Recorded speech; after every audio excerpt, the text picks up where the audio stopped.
আমরা এই সময় কিভাবে মহান আল্লাহ সুবহানাহু ওয়া তাআলার পক্ষ থেকে মাগফিরাত পেতে পারি সেই বিষয়ে যদি দর্শকদের উদ্দেশ্যে বিসমিল্লাহির রহমানির রহিম। বিশ্বনবী মুহাম্মদুর রাসূলুল্লাহ সাল্লাল্লাহু আলাইহি ওয়াসাল্লাম মাহে রমজানের ব্যাপারে তিনটি কথা বলেছেন।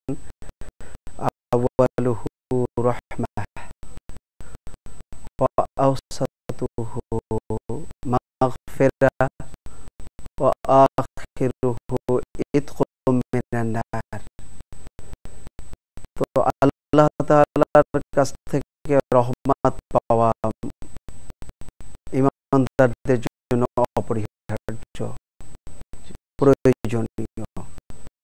তো রহমতের দর্শক আমাদের মাঝ থেকে বিদায় হলেও আমরা লা তাকনাতু মির রাহমাতিল্লাহ, আল্লাহর রহমত থেকে আমরা নিরাশ নই। আমরা বিপদে আপদে, ভালো মন্দে, রাতে দিনে সকল অবস্থায় আল্লাহর রহমত কামনা করতে থাকবো, ইবাদতের মধ্যে মশগুল থাকবো। দ্বিতীয় দর্শক আমাদের বিদায়ের পথে আমরা দ্বিতীয় দর্শক হলো মাগফিরাহ। ওয়াসারিউ ইলা মাগফিরাহ ওয়াসারিউ ইলা মাগফিরাতি মির রাব্বিকুম, তোমার রবের ক্ষমার জন্য তোমরা অগ্রসর হও, ধাবিত হও। জান্নাতু আরদুহাস সামাওয়াতু ওয়াল আরদ, এবং তার সেই নিযুক্ত জান্নাতের দিকে অগ্রসর হও যে জান্নাতের পরিসীমা পরিধি হলো আসমান থেকে জমিন পর্যন্ত। তো আল্লাহ তাআলার সেই জান্নাত এবং মাগফিরাত আমরা কামনা করছি। আমাদের এই দর্শক প্রায় বিদায়ের পথে আমাদের শেষ দর্শক ইতকুম মিনান নার, জাহান্নাম থেকে নিষ্কৃতি পরিত্রাণের দর্শক। এই জাহান্নাম থেকে নিষ্কৃতির জন্য আল্লাহ তাআলা আমাদের জন্য যে নিয়ামত, সবচেয়ে বড় নিয়ামত দান করেছেন সেটি হলো আল কোরআন, গাইড বুক।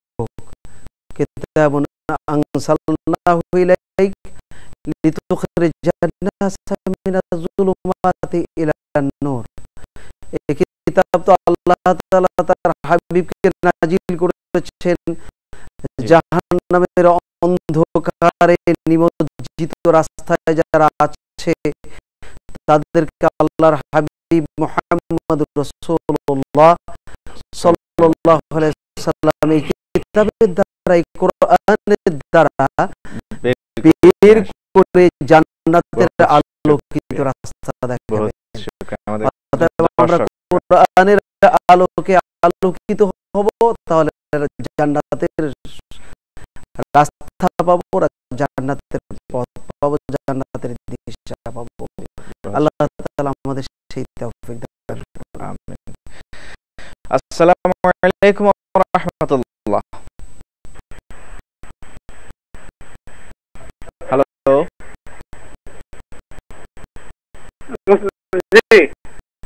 জি আসসালামু আলাইকুম। জি প্রিয় দর্শক, পরিচয় দিয়ে প্রশ্ন করুন।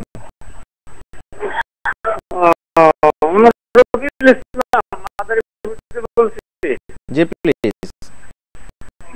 আমার 1,08,000 টাকা আছে, এর জাকাত হবে? জি শুকরিয়া। মুহতারাম মাদারীপুর থেকে রফিকুল ইসলাম জানতে চেয়েছেন ওনার 1,08,000 টাকা আছে ওনার। আলহামদুলিল্লাহ, সালাতু ওয়াসসালামু আলা রাসূলিল্লাহ ওয়া বা'দ। যাকাতের যে নিসাব বা নির্দিষ্ট পরিমাণ, এটা নির্ণয় হয় স্বর্ণ রৌপ্যের মূল্যের মাধ্যমে।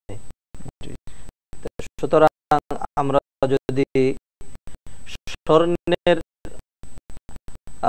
মূল্য ধরে 7.5 তোলা অথবা 7.5 ভরি স্বর্ণের মূল্য ধরি, তাহলে সেটি তো 1,08,000 টাকার চেয়ে অনেক বেশি, 3 লাখ টাকার চেয়ে বেশি হয়। আর যদি রৌপ্যের মূল্য ধরি তাহলে সেই হিসাবে এটির উপর যাকাত আসে। সুতরাং সেই ক্ষেত্রে ওনার স্বাধীনতা রয়েছে, তিনি যদি স্বর্ণের মূল্যে নিরূপণ করেন তাহলে তার উপর যাকাত আসবে না। আর যদি রৌপ্যের মূল্যে ধরেন এবং এভাবে যদি ধরা হয় তাহলে গরিবের লাভ হয় বেশি। এবং এই দিকটাকে প্রাধান্য দিয়ে যেহেতু সামনে ঈদ রয়েছে, তিনি যদি 1,08,000 টাকা যাকাত দেন তাহলে এতে তো এই 3,000 টাকাও যাকাত আসে, তার চেয়ে কম আসে। সুতরাং তিনি এইটা ধরে যদি যাকাত দেন তাহলে গরিবের জন্য বেশি উপকার, আর সওয়াবের দ্বার তো তার জন্য মুক্ত রয়েছে। বহুত শুকরিয়া। আমাদের একটা ফোন আছে। আসসালামু আলাইকুম ওয়া রাহমাতুল্লাহ। হ্যালো হ্যালো, জি আসসালামু আলাইকুম। ওয়া আলাইকুম আসসালাম ওয়া রাহমাতুল্লাহ। জি প্রিয় দর্শক, পরিচয় দিয়ে প্রশ্ন করুন। আমি মাহফুজ আলম মিরপুর থেকে বলছি। জি প্লিজ। আমার প্রশ্নটা হচ্ছে, কেউ যদি সকালে ফজরের নামাজের আজানের পরে মসজিদে যায়, তার হাতে সময় থাকে, তাহলে সে কি দুখুল মসজিদ সুন্নত 2 রাকাত নামাজ পড়তে পারবে? আচ্ছা আচ্ছা। আরেকটা প্রশ্ন হচ্ছে, কেউ ওযু করার সময় ডান হাত দিয়ে কি পা ধোয়া যাবে? ডান হাত দিয়ে পা ধোয়া।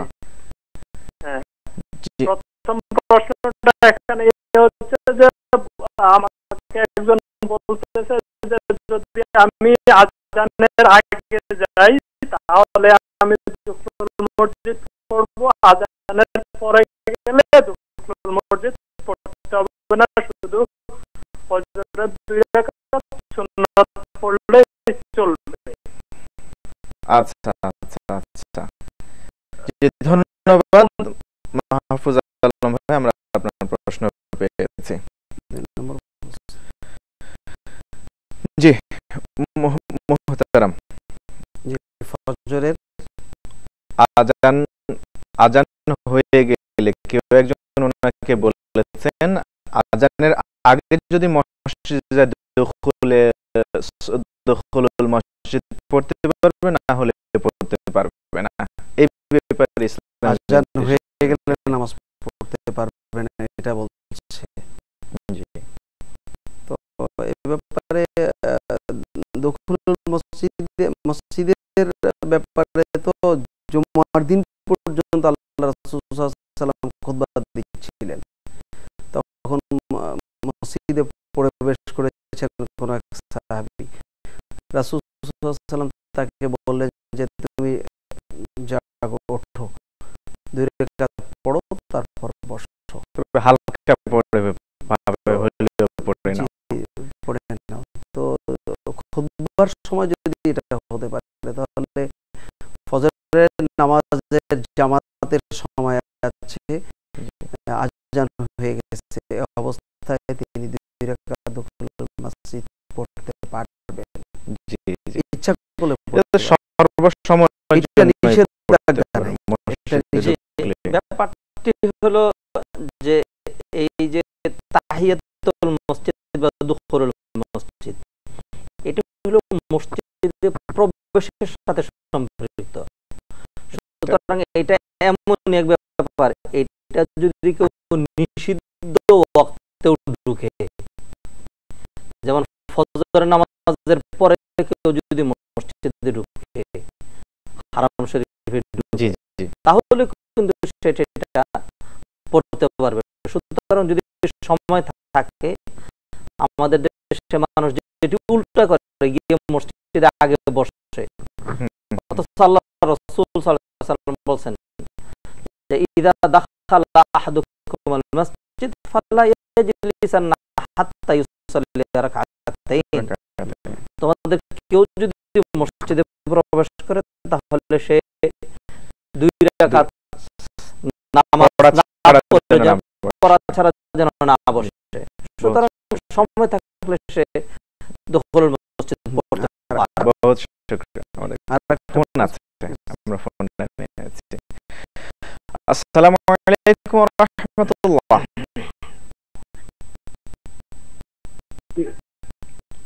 হ্যালো, আসসালামু আলাইকুম। ওয়া আলাইকুম আসসালাম ওয়া রাহমাতুল্লাহ। প্রিয় দর্শক, পরিচয় দিয়ে প্রশ্ন করুন। জি, মিরপুর আলুদি থেকে বলছিলাম শাহেদ। জি শাহেদ ভাই, প্লিজ প্রশ্ন। শাহিন না শাহেদ? জি, আমার কোশ্চেন হচ্ছে যে বর্তমানে যে গণতন্ত্র, এটা কি জায়েজ আছে কিনা? গণতন্ত্র জায়েজ আছে কিনা? জি, জি আর আরেকটা কোশ্চেন ভাই। জি আইএসআইএস যেটা করতেছে সেটা কি ইসলাম সম্মত কিনা? আইএসআইএস ইসলাম সম্মত কিনা? জি, ধন্যবাদ শাহেদ ভাই, আমরা আপনার প্রশ্ন পেয়েছি। মুহতারাম, ওযু করার সময় ডান হাত দিয়ে কি পা ধুইতে পারবে কিনা? জি, ওযু করার সময় মানুষকে আল্লাহ সুবহানাহু ওয়া তাআলা দুটো হাত দিয়েছেন, দুটো হাতই সে ব্যবহার করতে পারবে। সেই ক্ষেত্রে পা ধোয়ার সময় ডান হাত ইউজ করতে পারবে এবং বাম হাতও ব্যবহার করতে পারবে। তবে আমাদের দেশে সাধারণ আদব যেটি, সেটি হলো যে যখন আপনি অন্যের সাথে কর্মর্দন অথবা কোন রকম লেনদেন করবেন, তখন সেই ক্ষেত্রে ডান হাতকে প্রাধান্য দেওয়া। যদিও ইউরোপে এবং অন্যান্য দেশে আমরা দেখেছি যে তারা কিন্তু বাম হাত ব্যবহারকে কোন রকম ত্রুটি মনে করেন না। একজন অফিসারকে একটা ফাইল দিচ্ছে, সেটা বাম হাতে দিচ্ছে, তিনি নিচ্ছেন। কিন্তু আমাদের দেশে এটা আইনের এটা আদবের পরিবর্তে এবং আল্লাহর রাসূল সাল্লাল্লাহু আলাইহি ওয়াসাল্লামের হাদিসে এটি আদবের পরিপন্থী। আল্লাহর রাসূল কানান নবী সাল্লাল্লাহু আলাইহি ওয়াসাল্লাম ইউজিবুহু তায়াম্মুনু ফি তানাউলিহি ওয়া ফি তারাজ্জুলি ওয়া ফি শা'নি কুল্লি। আল্লাহর রাসূল সাল্লাল্লাহু আলাইহি ওয়াসাল্লাম সকল ভালো কাজে ডাইন ব্যবহার করতেন আগে। সুতরাং যিনি তার নিজের শরীর ধৌত করছেন, পা হোক, সেই ক্ষেত্রে তিনি ডাইন হাত ব্যবহার করতে পারবেন। তবে যখন মানুষ ইস্তিনজা করে, তার লজ্জাস্থান পরিষ্কার করে, ডিলাগুলো ব্যবহার করে, সেই ক্ষেত্রে বাম হাত ব্যবহার করবে, ডাইন হাত ব্যবহার করা যাবে না। কিন্তু পা ধৌত করা সেটার শামিল নয়। তবে কেউ যদি মনে করে পায়ের মধ্যে ময়লা আবর্জনা রয়েছে, এটা দূর করতে হবে, তাহলে সেই ক্ষেত্রে ডাইন হাত না লাগানো শ্রেয়, বাম হাত তিনি ব্যবহার করতে পারেন। আমাদের সময় হলো বিরতিতে যাবার, আমরা বিরতি থেকে আসছি। প্রিয় দর্শক, এতক্ষণ পর্যন্ত আপনারা দেখছেন আপনাদের প্রিয় অনুষ্ঠান তাসমেরি নিবেদিত সিরাতে মুস্তাকিম জানতে চাই। সময় হলো বিরতিতে যাবার, ফিরে আসছে কিছুক্ষণের মধ্যে, আমাদের সাথেই থাকুন।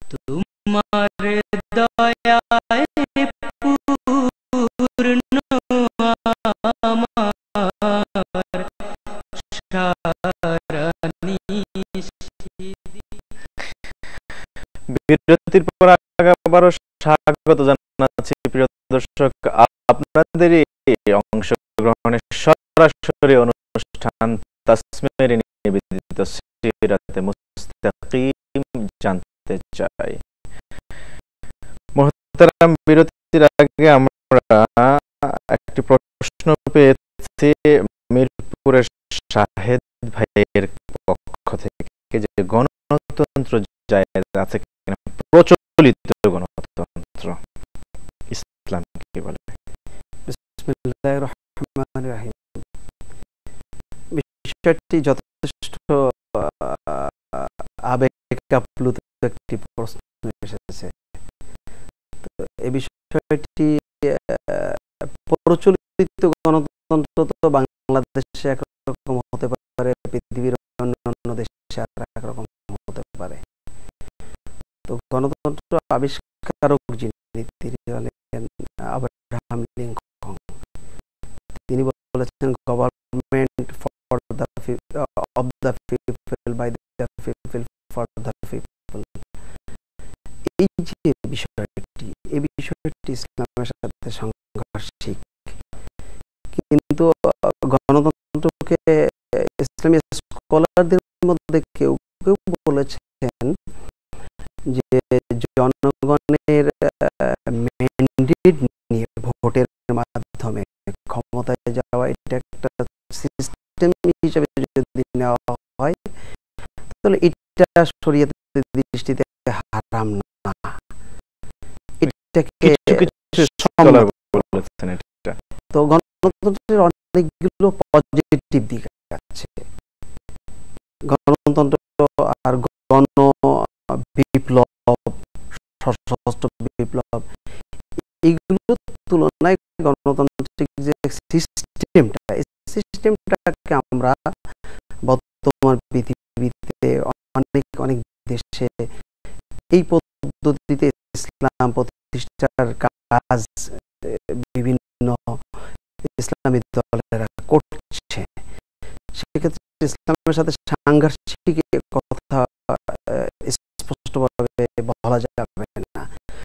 তবে আব্রাহাম লিঙ্কনের যে উক্তি, সেটি হলো জনগণের দ্বারা জনগণের জন্য জনগণের আইন প্রণয়ন করা। এটা যদি এমনটি হয় যে 100 জন পার্লামেন্ট মেম্বারের 100 জনের মধ্যে 51 জন ইসলামের বিপক্ষে কোনো আইন পাস করলো, 100 জনের মধ্যে 51 জন যদি ইসলামের বিপক্ষে কোনো রায় দেয় বা আইন প্রণয়ন করে, এটা জনগণ বেশি দিয়েছে রায়, এই জন্য এটাকে এই যে বৈধ বলা যাবে, এটার কোনো সুযোগ নাই কোরআন এবং হাদিসের আলোকে। অতএব তিনি যে প্রশ্ন করেছেন, এই প্রশ্নের ব্যাপক ব্যাপক জবাব যদি রাষ্ট্রবিজ্ঞানের দৃষ্টিতে, কোরআন সুন্নাহর দৃষ্টিতে দিতে হয়, তাহলে আধা ঘন্টা থেকে কমপক্ষে 1 ঘন্টা লাগবে। এই জন্য তিনি সময় সুযোগ পেলে আমাদের মোবাইল নম্বর যদি পান, তাহলে আমাদের সাথে যোগাযোগ করলে এটা নিয়ে ডিটেইলস কথা বলা যাবে। অতএব আমরা গণতন্ত্রের বিপক্ষে না, আবার গণতন্ত্রের নামে ইসলামকে ভুলুণ্ঠিত করে আমরা কোনো বিধান প্রতিষ্ঠা করা হোক, আমাদের একটা প্রশ্ন আছে। আসসালামু আলাইকুম ওয়া রাহমাতুল্লাহ। হ্যালো, ওয়ালাইকুম আসসালাম ওয়া রাহমাতুল্লাহ। জি, প্রিয় দর্শক, পরিচয় দিয়ে প্রশ্ন করুন।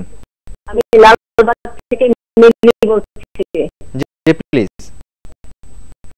আমি মানে তাকদীর সম্পর্কে জানতে চাই। মানুষের তাকদীর কি জন্মের সময় লেখা থাকে নাকি? মানুষের তাকদীর কি জন্মের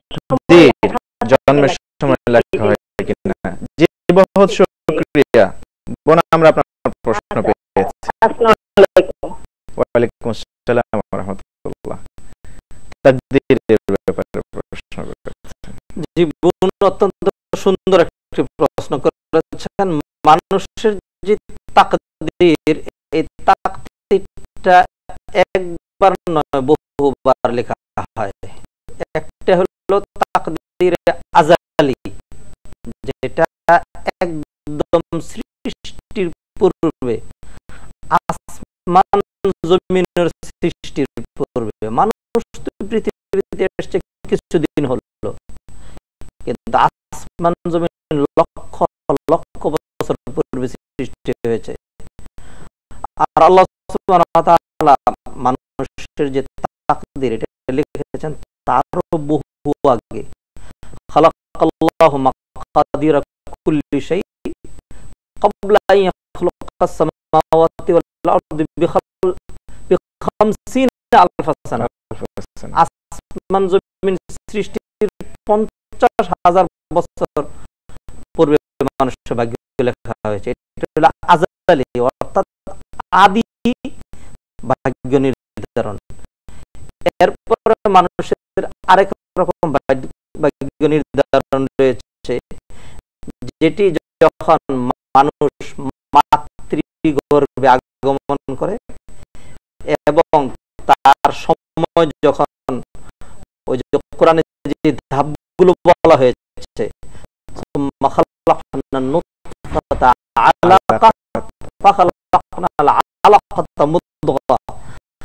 চার মাস পর যখন একটা স্ট্রাকচার হয়, তখন একজন ফেরেশতাকে পাঠিয়ে দেওয়া হয়, তখন তার তাকদীর সহ আশাকিয়ুন হুয়া আম সাঈদ, সে কি সৌভাগ্যবান হবে নাকি দুর্ভাগা হবে, তার যাবতীয় এই যে তার জীবনের শুরুতে একটি তাকদীর লেখা হয়। এটি হলো একটি।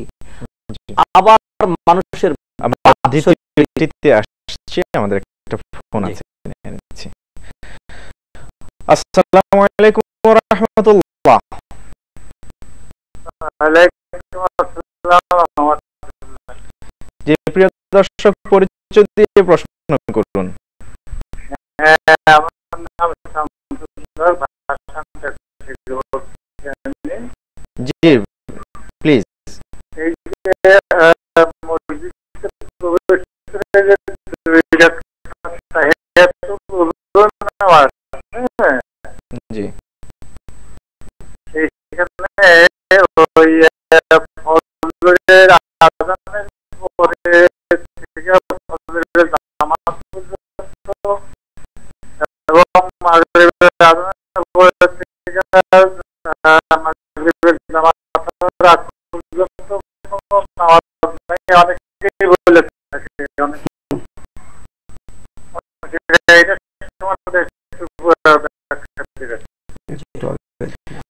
জি, বহুত শুকরিয়া, আমরা আপনার প্রশ্ন পেয়েছি। জি, আপনি তাকদীরের বিষয়ে বলছিলেন। যে তাকদীরের দুটো ধাপ বলেছে, আরেকটি সবকটি হয়তো আমাদের বলা সম্ভব হবে না। আরেকটি ধাপ হলো মানুষের বাৎসরিক তাকদীর, যেটি যেটি ওই যে শবে কদর বা লাইলাতুল কদর, কদর মানে তো ভাগ্য, ভাগ্য রজনী, যেটিতে কোরআনে আল্লাহ সুবহানাহু ওয়া তাআলা বলেছেন তানাজ্জালুল মালাইকাতু ওয়ার রূহু ফিহা বিইذনি রাব্বিহিম মিন কুল্লি আমর, সকল জিনিসের চূড়ান্ত ফয়সালা নিয়ে এই বছরে যা হবে এটা নির্ধারণ করা হয়। সুতরাং মানুষের তাকদীর এইভাবে বিভিন্ন ভাগে ভাগ রয়েছে এবং বিভিন্ন সময় নির্ধারণ রয়েছে। বহুত শুকরিয়া। যে মুহতারাম, আমরা শামসুল হক ভাই ভাষণটা থেকে তিনি জানতে চেয়েছেন তাহিয়াতুল ওযু তিনি বলেছেন, প্রশ্নটা আগে একবার আরেকজন করেছিলেন, তাহিয়াতুল ওযুর কথা উনি বলেছেন, তাহিয়াতুল ওযু বা দুখুলুল মসজিদের কথা উনি বলেছেন। আমরা আগে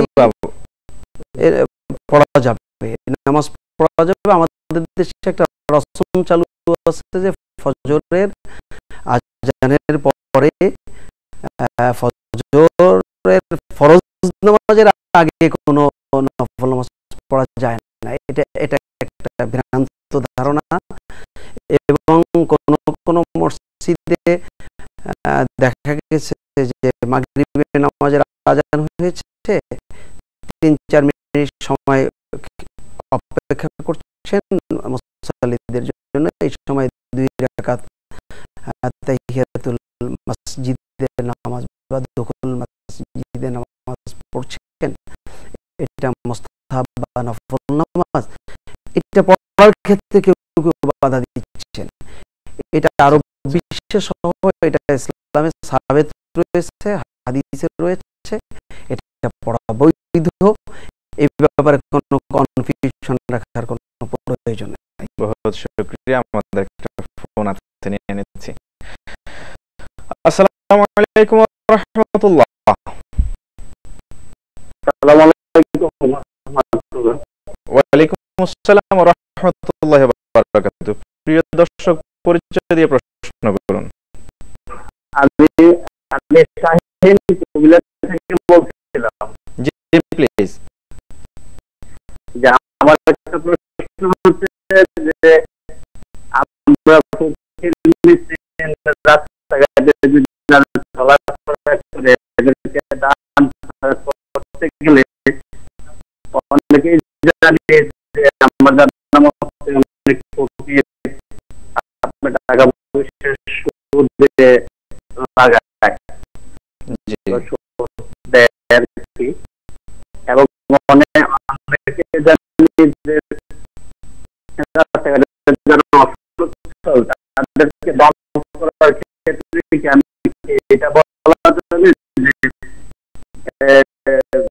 টাকা পয়সা অন্যদিকে ব্যয় করে বা আমার লাভ অনেক টাকা পায়, এখন এগুলো কি আমার মনে উচিত না? আমি যাই করুক আমার দেওয়ার প্রশ্ন নেই, আমি আল্লাহর নাম করে হবে। যে আমরা আপনার প্রশ্ন পেয়েছি শাহিন ভাই, যে আমরা আপনার প্রশ্নের জবাব নিতে যাচ্ছি মুহতারাম। জি, আল্লাহ সুবহানাহু ওয়া তাআলা কোরআনে কারিমে মূলনীতি দিয়েছেন আমাদেরকে যে তাআওয়ানু আলাল বিররি ওয়াত তাকওয়া ওয়া লা তাআওয়ানু আলাল ইসমি ওয়াল উদওয়ান, কল্যাণ কর এবং ভালো কাজে তোমরা পরস্পরকে সহযোগিতা করবে। তো অন্যায়, অপরাধ, পাপ এবং গুনার কাজে কেউ কাউকে সহযোগিতা করবে না। সুতরাং আপনি যদি কারো ব্যাপারে সন্দিহান হন অথবা মনে করেন যে এই টাকাটা নিয়ে সে সুদে লাগাবে অথবা এই টাকা দিয়ে সে হয়তো খারাপের দিকে যাবে, সেক্ষেত্রে আপনি তাকে সহযোগিতা করবেন না, এটাই স্বাভাবিক।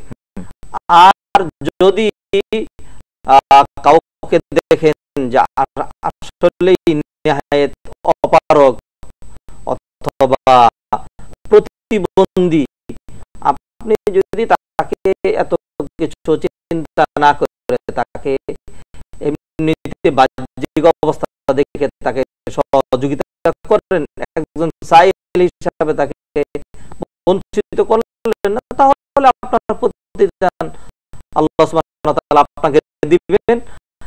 এরপরে যদি অবস্থা এমন হয় যে যাকে দান করেছেন সে গোপনে নিয়ে এই টাকাটা খারাপ কাজে লাগিয়েছে, সেটার জন্য আপনি আল্লাহর কাছে দরপাকর হবেন না ইনশাআল্লাহ। অবশ্যই অবশ্যই। যে যে আমরা আরেকটা বিষয় সংক্ষেপে জানতে চাইবো, এই যে কিয়ামুল লাইল, যে আমরা আল্লাহ তাআলার সান্নিধ্য অর্জনের জন্য করি নফল নামাজ, এটা মানুষ কিভাবে করবে? আমাদের যদি 30 সেকেন্ডের মধ্যে যদি বলেন। কিয়ামুল লাইল আমরা শেষ রজনীতে যখন সাহরি খেতে উঠি তখন আমরা একটু সময় বেশি নিয়ে উঠলে অজু পবিত্রতা অর্জন করে আমরা দুই রাকাত করে নফল নামাজ আদায় করি। কিয়ামুল লাইল এটা নফল নামাজ ঠিকই, কিন্তু এটা তাহাজ্জুদ এবং শেষ রাতের নামাজের ব্যাপারে অনেক গুরুত্ব রয়েছে হাদিসে। কুরআনুল কারীমের মধ্যে ফাতাহাজ্জাত বিহি নাফিলাতান লাকা এভাবে আয়াত এসেছে। তো আমরা এবং শেষ রাতে আল্লাহ তাআলা মানুষের আবেদন নিবেদনকে বেশি কবুল করেন, প্রথম আসমানে তিনি দোয়া কবুলের একটা গুরুত্বপূর্ণ সময়। বহুত শুকরিয়া। আমরা অত্যন্ত আনন্দমুখর সময় অতিবাহিত করছিলাম এবং অত্যন্ত গুরুত্বপূর্ণ বিষয়গুলি আমরা জানার চেষ্টা করেছি। হাফেজ মাওলানা রফিকুল ইসলাম মাদানী এবং প্রিন্সিপাল মাওলানা মোশাররফ হোসেন, আপনাদের দুইজনকে আবারও আন্তরিক মোবারকবাদ। দর্শক, এতক্ষণ পর্যন্ত আপনারা দেখছিলেন আপনাদের প্রিয় অনুষ্ঠান তাসমির নিবেদিত সিরাতে মুস্তাকিম। জানতে চাই, আসুন আমরা মহান আল্লাহ সুবহানাহু ওয়া তাআলার রাহে আমাদের জীবনটাকে অতিবাহিত করি, আল্লাহর রাসূলের নির্দেশিত পথ অনুযায়ী আমাদের জীবনটাকে পরিচালিত করি। আল্লাহ সুবহানাহু ওয়া তাআলা তার সন্তুষ্টি অর্জনের তৌফিক এনায়েত করুক, এই আশাবাদ ব্যক্ত রেখে আপনাদের প্রত্যেকের সুস্বাস্থ্য দীর্ঘায়ু কামনা করে আগামী পর্ব দেখার আমন্ত্রণ জানিয়ে আজকের মতো এখানে বিদায় নিচ্ছি। হাদা মা ইনদি ওয়া ইলমু ইনদাল্লাহ আলাইহি তাওয়াক্কালতু ওয়া ইলাইহিল উনীব। আসসালামু আলাইকুম ওয়া রাহমাতুল্লাহি ওয়া বারাকাতুহু।